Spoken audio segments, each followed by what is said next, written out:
guys, welcome back to my channel. My name is Rowan Ashland, and I am here to talk about books, writing, and all things literature.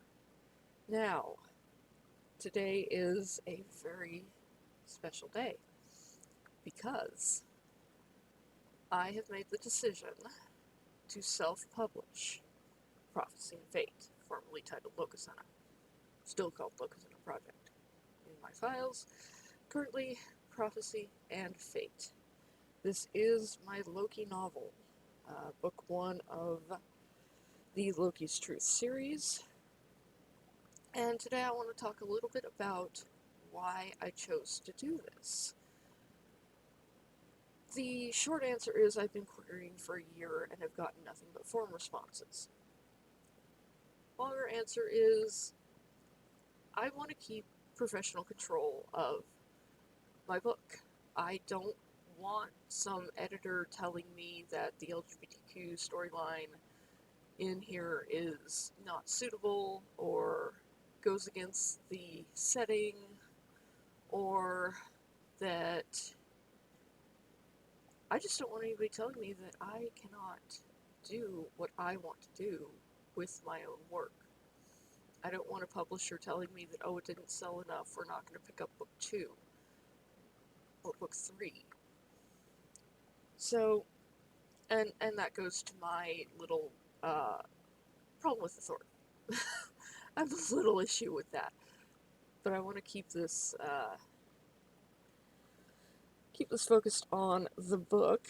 So the process of self-publishing, going through Amazon KDP, is pretty simple. Basically is you upload your manuscript, you upload your cover, you submit everything for approval. For me it took like an hour for everything to be approved, and my pre-order to go live. And in that vein, I also have my author proof. This is the first of several with the official cover art. I am very, very happy on this. It looks very nice. I still have to tweak a couple of things. The blurb on the back is too large. I need to shrink it down.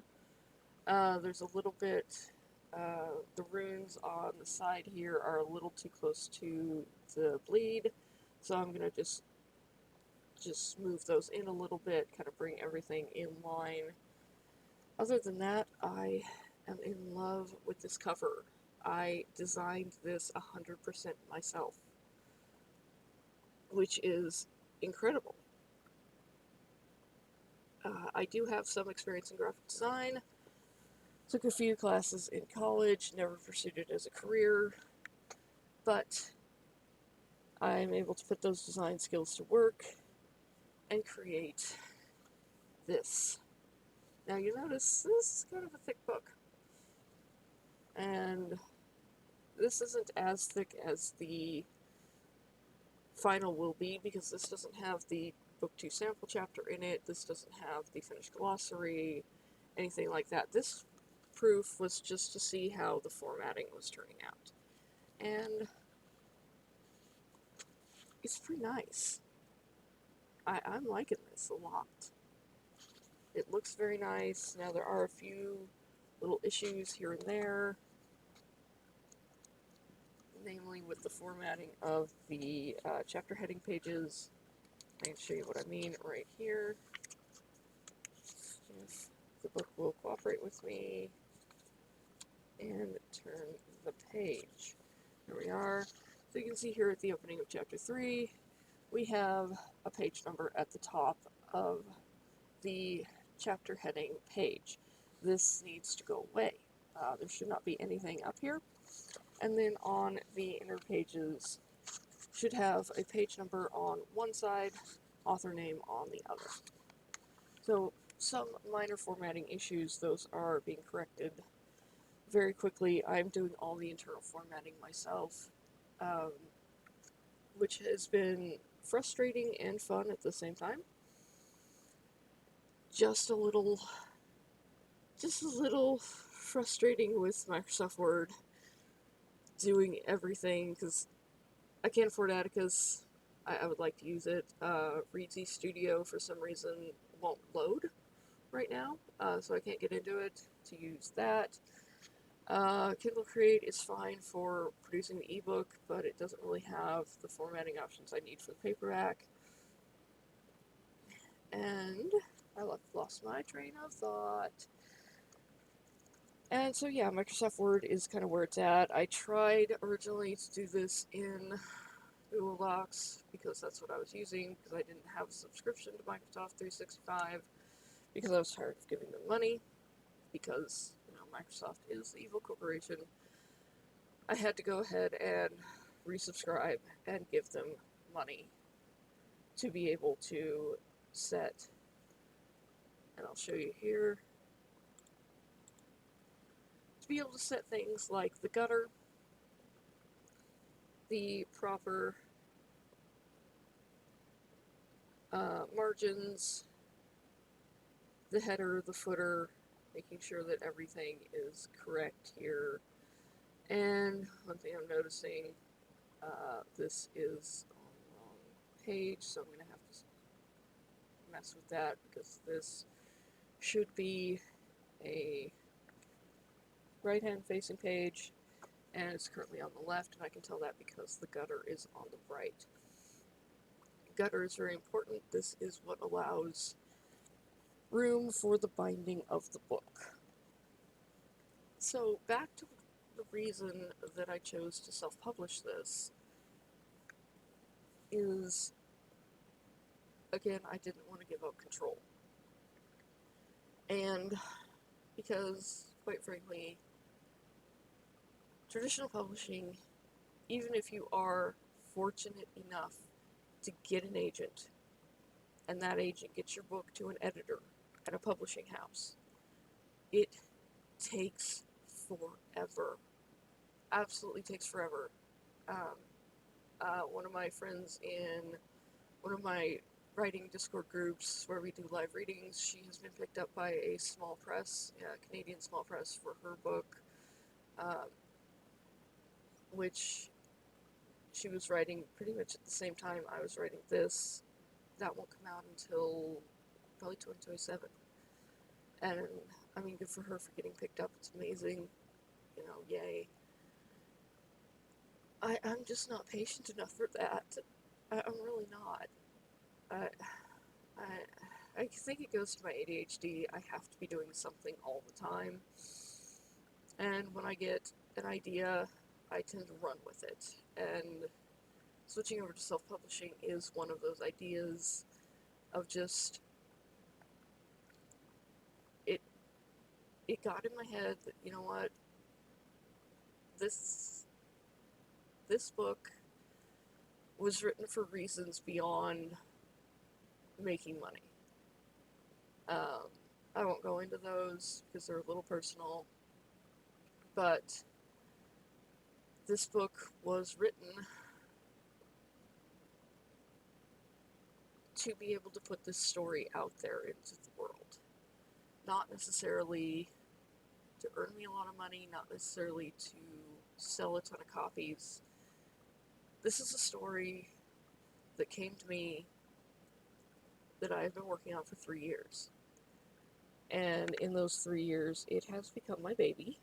And because it is my baby, I don't want to give it up. I don't want to give up rights. I don't want to give up control. There's so much that can go wrong in publishing. You get a bad contract, especially for first-time authors. Some publishing houses can be predatory. Some publishing houses will just buy your novel and sit on it for years before publishing it. Same thing with movie and film rights. Film companies will do that. That can't always be helped, but doing self-publishing allows me to maintain control at all times of everything. So I control the price. I control when it goes on sale. I control when I give it away for free. I control just about everything. And being the control freak that I am, I love that. Absolutely love that. So that is why I have chosen to self-publish Prophecy and Fate, the Loki's Truth series. To give you a little idea of what this is about, because I don't think I have gone over that too much on this channel before. I know I've mentioned this series under the name Lokasena. This is a retelling of Norse mythology from Loki's perspective. In this, Loki is pretty much, as you would expect, running amok at Asgard, causing trouble, eating, drinking, feasting, drinking, just kind of living it up and living a carefree life until he discovers that Odin is hiding a terrible secret, and that secret is Ragnarok. Now, that's not a spoiler, this happens very early on in the book. He discovers the secret of Ragnarok that will shatter the 9 realms to their core. He sets on a quest to discover what this means and his own role in it, and ends up encountering a mortal girl with the talent for Satyr. Satyr being the Norse magic of trans prophecy.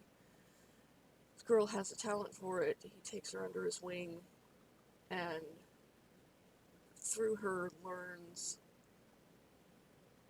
the terrible secret behind Ragnarok and what is going to happen, and the reason that Odin has been lying to the gods for centuries.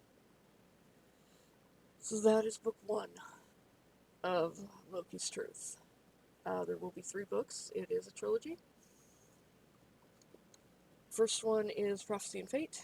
Second one is called The Exile God. And the third one is called Twilight of the Gods. Yes, there's a Netflix anime with the same name. I don't really care because it was terrible. I'm sorry if you liked the Netflix show. I didn't care for it. I enjoyed some parts of it, but in general, no. So, those are my reasons for self-publishing. This is something that I'm probably going to continue doing with my books as they come out. If for some reason I get enough traction on Amazon, on BookTok, on BookTube, on these platforms that these really take off and I do catch the eye of a publishing house, then great. That's not going to happen. Probably not. In all likelihood, these are going to be, something that somebody comes across when they're looking for a very niche book, and I'm fine with that. Like I said, I'm not publishing this to make money. I'm publishing this to put the story that I created out into the world. So, I will be doing the same thing with the Interworld Saga, which is my epic fantasy series starring Almond the Ranger, and a large cast of characters. I currently have put chapter 20 up on Royal Road. If you want to go ahead and read some of the early stuff on that, the early chapters, go there. It's titled Dark Ranger. Book 1 is titled Dark Ranger, and please read it. I'm going to publish that as a serial on Row Road, and then as I finish each book, they will go up on Amazon. And hopefully I'm probably going to go with Ingram Spark at some point, so I can hopefully get into some physical bookstores, even if they're only local ones. So guys, that is the big news. And before I go, I am forgetting one thing. The release date. Because that's important. That's very important. The release date for Prophecy and Fate is March 24th, 2024. I'm sorry. 2026. Apparently I live in the past. I was writing this in 2024. But no, 2026. Because that's the year we're in. There will be a link down below to the pre-order page on Amazon if you want to pre-order the ebook. That one is $3.99. It will be automatically delivered to your Kindle on March 24th if you go ahead and pre-order that. Or if you want a paperback, you want this lovely, lovely paperback, it will not have the band across it because this is just a proof copy. That will go live March 24th as well, and you can order it then. So, thank you guys for joining me today. I have been Rowan Ashland, and I will see you in the next one. Bye.